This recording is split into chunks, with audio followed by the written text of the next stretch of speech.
In this example, we are given that a uniform disk of radius r is first spun about its axis to the angular speed omega, and then it is carefully placed with a flat face on a rough horizontal surface. And we are required to find how long will the disk be rotating on the surface if the friction coefficient is mu. In this situation, if we analyze the case, we can state due to friction, it will experience an opposing torque.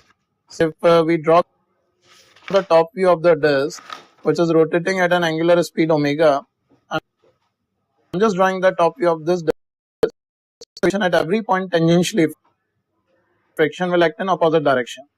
To analyze the friction, let's consider a small elemental ring which is of width dx and it is of radius x, which I have drawn here. So at every point of it, due to its anti-clockwise motion, the friction will act on it in clockwise direction, and say I denote this friction by df. So to calculate the value of this friction, first I'll find the mass of elemental ring. This mass of elemental ring dm can be written as say let's consider its mass as m. So the mass of this elemental ring can be written as the mass per unit area, that is m by pi r square multiplied by the area occupied by the ring, which is 2 pi x dx. Now in this situation, pi gets cancelled out, I'll get the mass of this ring.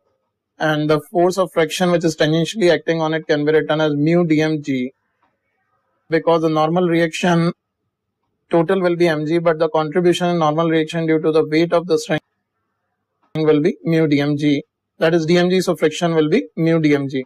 So in this situation, if I calculate the torque due to ring is, we are talking about friction torque due to ring is d tau, which can be written as df into x, because this friction is acting at a radius x from the center of ring.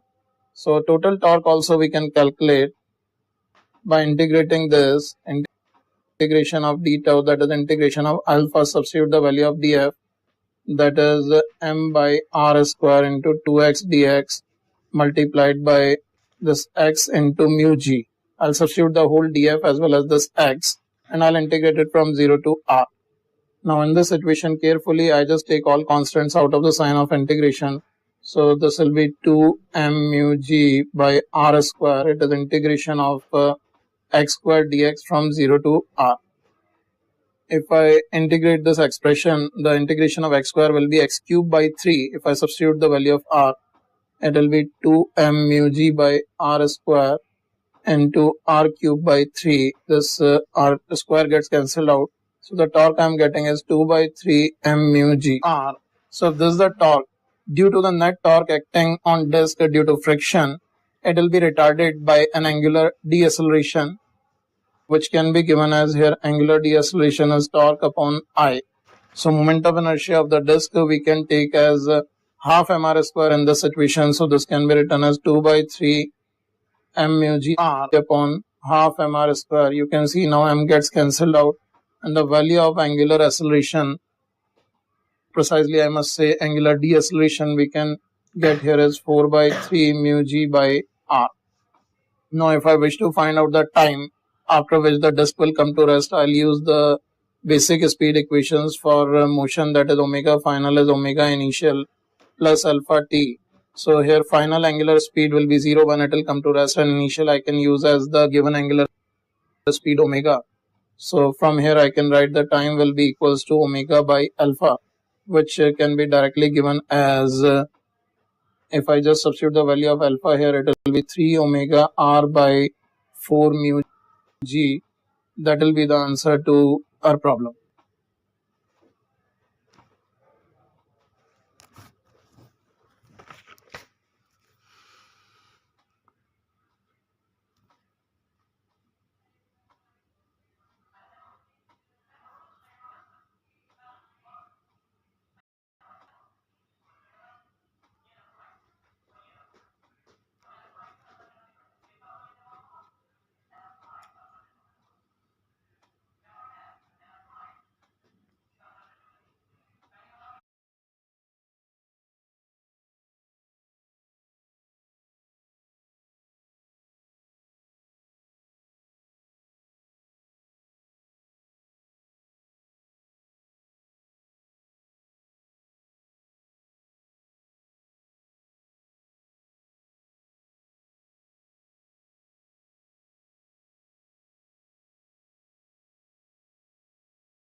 In this example, we are given with a cylinder B of mass M and radius R, which is mounted on a massless mount A as shown. And it is saying on cylinder an ideal string is wrapped, the other end of which is connected to a block C, which is also of same mass M, which hangs over an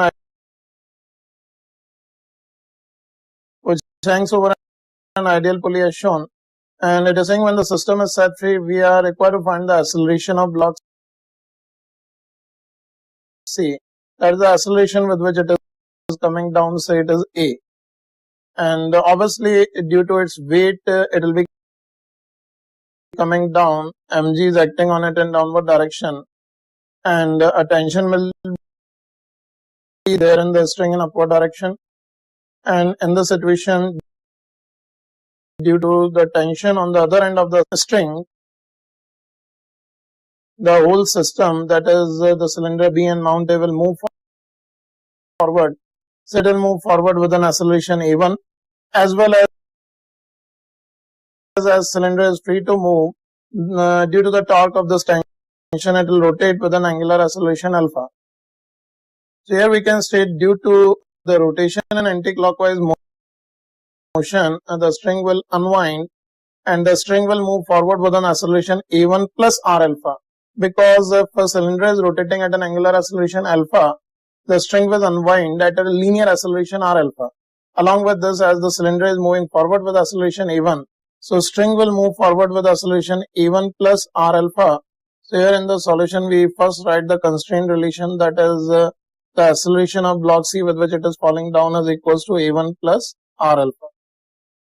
Along with this, if we write the equation of motion for block C, we can write it simply as mg minus t is equals to ma.